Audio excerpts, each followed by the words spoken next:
집중 분석 이슈타임 시간입니다. 오늘은 YG경제연구소 차영주 소장과 함께 이야기 나눠보도록 하겠습니다. 안녕하십니까? 안녕하십니까? 자, 먼저 오늘 이슈와 관련한 뉴스부터 화면으로 확인해 보시겠습니다. 자, 머니투데이 기사인데요. 2,300선 회복한 코스피, 추석 이후 실적 시즌 주목해야라는 제목입니다.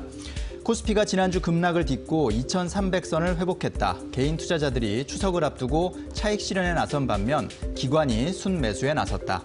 코스닥은 업종별로 골고루 상승하며 3% 이상 크게 올랐다. 전문가들은 최근 국내 증시가 조정을 겪으면서 과열 논란이 일부 사그라든 것으로 판단했다. 3분기 실적 시즌을 앞두고 좋은 실적을 거둘 업종과 종목에 주목할 시기라는 분석이다라는 내용입니다. 자, 어제 코스피는 1%대, 코스닥은 3%대 상승 마감했죠. 종목별로 보면은 합병 계획을 밝힌 셀트리온 그룹은 셀트리온 제약이 6%대 급등했고, 반면에 셀트리온은 1%대 하락으로 마쳤고요. 또 3조 규모 자구안의 마지막 퍼즐을 맞추고 있는 두산그룹 같은 경우는 주두산과 두산중공업은 5%대 상승한 반면에 두산인프라코어는 3%대 하락 마감하기도 했습니다. 또 니콜라 투자 관련 손실이 우려되는 한화그룹 상장사들의 주가 움직임, 또 빅히트엔터 IPO를 앞두고 관련 종목들의 움직임 또는 투자 기대감 등에 대해서 이번 시간에 살펴보도록 하겠습니다.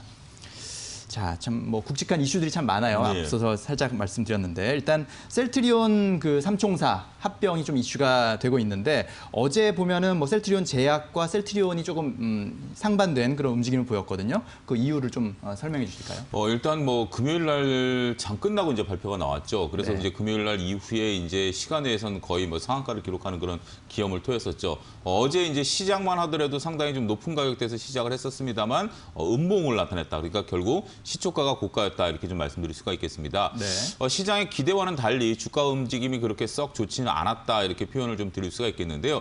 그 이유를 좀 우리가 좀 자세히 살펴보면 일단은 지금 셀트리온이 물건을 만들면 제약과 헬스케어가 이제 국내외 판매를 하는 것들입니다. 그러면 셀트리온에서 물건을 만들어서 내보내게 된다라면 셀트리온 제약과 헬스케어는 그거를 이제 바탕으로 해서 판매함으로써 영업이익을 창출하게 된다라고 좀 말씀드릴 수가 있겠는데 일단은 처음에는 그 셀트리온이 물건이 팔리기 전에 재고를 떠안고 있어야 되니까 그게 부담이 됐었죠.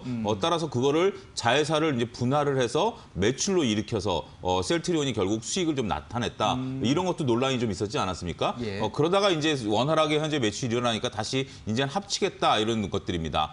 합치면 무슨 효과가 있느냐라고 한다면 비용 절감 효과를 들 수 있죠. 비용 절감 효과라고 한다면 관리부서가 이제 통합이 되니까 네. 예를 들어서 인사부가 3개 있었던 걸 인사부가 하나가 되고 총무부가 3개 있었던 게 총무부가 하나가 되고 이런 식의 이제 그런 부분들은 되죠. 네. 하지만 그렇다 하더라도 매출과 판매는 동일하게 이루어지는데 내부자 거래가 이제 줄어듭니다. 그러니까 이제 단순하게 1, 2, 3이 합쳐지면 총합이 늘어나야 그 총합이 그대로 되는 게 아니라 셀트리온이 과거에 헬스케어랑 제약에 보냈던 것들이 다 이제 사라지게 되는 거죠. 네. 그래서 총 매출은 줄어들게 된다라고 좀 말씀드릴 수가 있겠고 예. 따라서 합병 효과를 나타내는 게 그렇게 투자자분들이 바라는 것만큼 그렇게 크지는 않는다. 인사부 10명씩 30명을 20명 줄이는 거랑 총무부 20명 줄이는 게 과연 기업 가치에 있어서 급등할 만한 요인이 되겠는가. 네. 냉정하게 따져본다라면 셀트리온 3사의 합병 문제는 그렇게 투자자들의 기대를 단순하게 받아들이기에는 좀 어폐가 있다. 그래서 어제 음봉을 나타내는 그런 모습을 그렸다. 이렇게 좀 정리를 해드릴 수가 있겠습니다. 네, 그렇군요. 자, 그리고 두 번째 이슈로 보면은 이제 두산 인프라코어 매각 이슈가 네. 있습니다. 어제 예비 입찰을 마감했더니 현대중공업그룹 일단 네. 뛰어든 것으로 확인됐는데 현대중공업그룹이 참여한 이유나 또 흥행 여부를 좀 가늠해 볼 수 있을까요?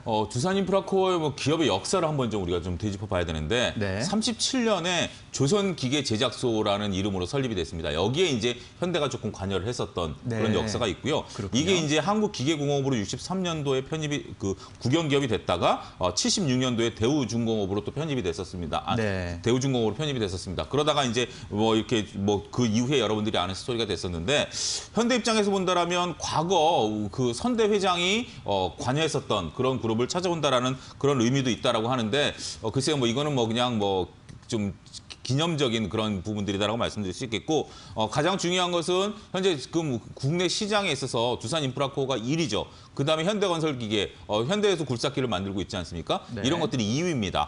그러고 있는데 최근에 현대건설기계가 두산인프라코어의 시장 점유율을 잡아먹는 그런 그 역할들을 하고 있는데 현대건설기계와의 이제 합병도 뭐 아직 뭐 섣부른 그런 것들이겠습니다만 시너지 효과를 분명히 나타날 수 있다라는 부분들이 될 수 있겠죠. 두산인프라코어가 이미 중국 시장에 있어서의 상당히 높은 판매처를 갖고 있고 더군다나 미국 시장에 있어서의 판매처를 갖고 있기 때문에 현대가 눈독을 좀 들인다라는 것은 상당히 의미가 있다. 그리고 이렇게 된다면 시장에 있어서 독점적인 지위를 또 확보할 수 있게 된다면 상당히 다양한 부분에 있어서의 시너지 효과가 나타날 가능성이 높다라고 좀 말씀드릴 수가 있겠죠. 현대 입장에서 본다면 경영 노하우도 갖고 있는 상황이기 때문에 두산인프라코어를 인수한다라는 것은 현대 입장에서는 굉장히 뭐 여러 가지 면에서 의미가 있다 이렇게 좀 말씀을 좀 드릴 수가 있겠습니다. 네, 그렇군요. 자, 현대중공업그룹 외에도 사모펀드인 MBK 파트너스가 일단 인수전에 참여한 것으로 예. 알려지고 있는데 일단 사모펀드이기 때문에 그렇죠. 겉으로 봤을 때 일단 현대중공업그룹이 인수하는 것이 조금 더 낫지 않겠느냐 이런 판단들이 아무래도 나오고 뭐 있는 것 산업은행이나 같습니다. 뭐 이런 쪽들과 같이 이제 참여를 하는 거기 때문에 네. 매각하는 입장에서도 본다라면 아무래도 뭐 경영권 승계라든지 고용권 승계라든지 네. 이런 부분들을 보게 된다면 두산 입장에서도 가점을 좀 더 줄 수 있지 않겠는가 그렇게 좀 말씀드릴 수가 있겠습니다. 네. 자, 그리고 또 한화그룹 같은 경우는 니콜라에 투자했다가 그래서 니콜라에 투자해서 되게 좋은 평가를 받고 그렇죠. 주가가 많이 뛰기도 예. 했었는데 니콜라의 사기 논란이 불거지면서 또 주가가 또 급락하는 그런 양상을 보였거든요. 어제는 또 뭐 저가 매수세 때문에 한화솔루션이 다시 또 급등하기도 하고 뭐 그런 양상을 보이긴 했는데 일단은 이 한화그룹 같은 경우는 좀 앞으로 어떨 것으로 보십니까? 상당히 좀 곤혹스러울 것 같습니다. 뭐 일단은 그 투자를 하는 데 있어서 안 살펴보고 투자하지는 않았을 것으로 보여지는데 네. 우리가 그러죠. 사기를 당하려고 사기를 치는 입장에서 사기를 치겠다라고 마음 먹으면 누구든지 속일 수 있는 거 아니겠습니까? 네. 따라서 이제 하나 그룹 자체가 좀 당했고 지금 현재 우리나라 SKT도 지금 뭐 이스라엘 그룹과의 또 문제도 있고 뭐 이런 부분들이 상당히 참 그 경영진 입장에서는 곤혹스럽다라고 좀 말씀드릴 수가 있겠죠. 어찌됐든 좀 지켜봐야 될 것 같습니다. 지금 현재 지금 저도 단정적으로 사기다 아니다 이렇게 말씀드리기가 어려운 상황이기 때문에 저도 정보가 한계가 있기 때문에 네. 니콜라 여부는 좀 지켜봐야 되는 부분들인데 한화가 이제 이게 그룹 지배구조와도 또 연관이 있어요. 왜냐하면 니콜라 투자하는 것들을 자식들 지분을 통해서 이제 했었던 부분들인데 예. 이게 이제 빠지게 되면 자식들한테 그러니까 이제 삼남이죠. 삼남들한테 나눠주는 게 어렵게 되니까 어제 이제 하나가 이제 장남을 사장으로 이제 갑작스럽게 승진을 또 시켰죠. 네. 9개월 만에 부사장에서 사장 타이틀을 달게 했는데 그런 것들이 일단은 뭐 여러 가지 부분들을 잠재우려고 하는 하나그룹 측의 이제 어떤 보관이 아니겠는가. 지금 현재 경영권 문제도 좀 흔들릴 수 있는 부분들 그리고 장남 승계에 대한 것들을 확고한 의지를 좀 보이고 그러면서 니콜라 부분들을 정면으로 돌파하겠다라는 게 하나그룹 측의 의지가 아니겠는가. 그래서 이제 어제 하나솔루션 같은 경우 이제 다시 상승하는 경영권의 안정세를 좀 나타내는 부분들로 인해서 상승하는 그런 모습들을 보였기 때문에 일단 니콜라 문제는 조금 퀘션 마크로 둬야 될 것 같습니다. 어찌됐든 하나가 생각만큼 그렇게 이익이 안 난다고 한다면 지금 하나그룹 같은 경우는 중동 지역에서의 도시 건설을 통한 캐시카우를 좀 쥐고 있기 때문에 네. 뭐 니콜라 투자가 서로 실패로 돌아간다 하더라도 그룹의 어떤 자금난이라든지 이런 것들이 타격을 받을 가능성은 그렇게 높지 않죠. 따라서 잘라버릴 때는 과감하게 잘라버릴 수도 있습니다. 따라서 지금 상황에서는 하나그룹 측에 투자하는 투자자 입장에서 본다면 좀 보류를 하셔야 되겠습니다만 투자하신 분들 입장에서 본다면 조금은 좀 지켜봐도 되지 않을까 그렇게 말씀드릴 수가 있겠습니다. 네, 그렇군요. 자, 이제 네 번째 이슈인데요. 지난주에 이제 수요 예측을 마쳤고 수요 예측 네. 결과가 나왔고요. 네. 뭐 수요 예측 결과도 상당히 좋았습니다.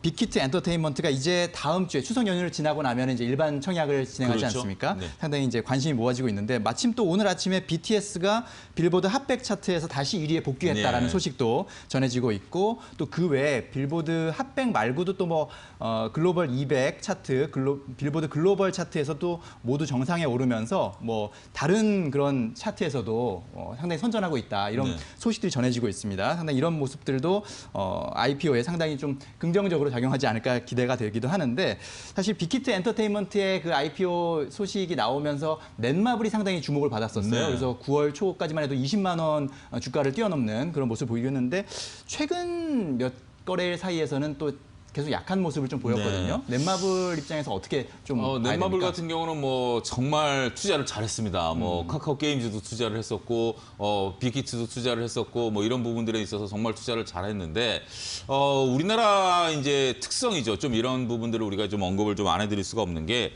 지분 가치에 대한 것들 이런 것들을 그렇게 크게 이제 생각하지 않는다라는 거죠. 네. 우리가 이제 SK 그 바이오팜에서도 보여주듯이 그 상장과 동시에 주 SK가 30만 원에서 20만 원대까지 이제 수직 급락을 했었고 삼성물산도 현재 지금 삼성전자의 지분 5%를 가지고 있습니다. 시총보다 더 많은 삼성전자의 가치를 가지고 있음에도 불구하고 지분 가치에 대해서는 그렇게 평가를 안 해주는 것 같아요.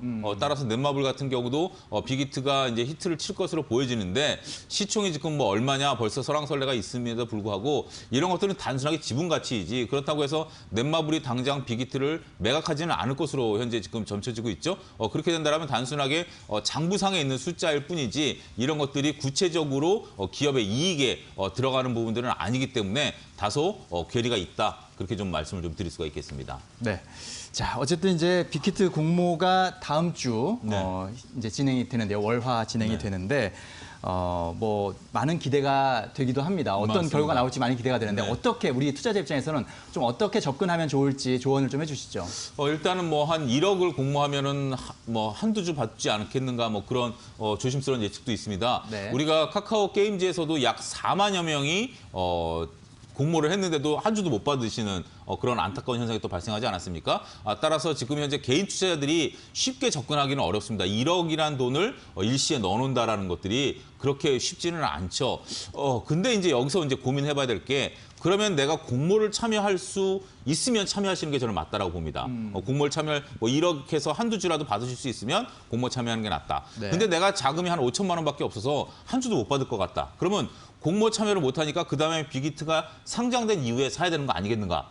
그렇게 또 생각하시는 분들도 일부 있습니다. 하지만 그거는 좀 저는 고려해 보십사. 우리가 카카오 게임즈에서도 보여주듯이 거래가 되는 순간 그 뒤로는 주가가 급락을 했죠. 그리고 빅히트 같은 경우 이번에 보호예수, 그러니까 기관 투자자가 약 한 60%를 가져가는데 가져간 60%의 절반은 한 달밖에 안 갖고 있겠다라고 한 겁니다. 그래서 네. 대략 그 공모한 거에 56%가 상장 당일날 매물화될 수가 있습니다. 그렇군요. 충분히 그거는 이론적으로 가능합니다. 예. 따라서 빅히트 같은 경우 여러분들이 충분히 소위 말해서 따상이 이루어질 가능성이 그렇게 높지는 않은 그런 주식이기 때문에 만약에 거래가 시작됐을 때 여러분들이 덥석 매수를 하시게 된다면 리스크 요인이 있기 때문에 이제 생각하실 시간들은 있습니다. 물론 5, 6일 상장을 이제 공모를 받고 그들이 이제 상장되는 데까지 한 일주일 걸리기 때문에 빅히트와 관련해서 여러분들이 기관의 매물, 보호 예수 이런 키워드를 치시면서 포털 사이트를 검색을 해보신다라면 나름대로 여러분들이 좋은 정보를 얻으실 수 있지 않겠는가 그렇게도 말씀드릴 수가 있겠습니다. 네, 그렇군요. 보호예수 물량 비중이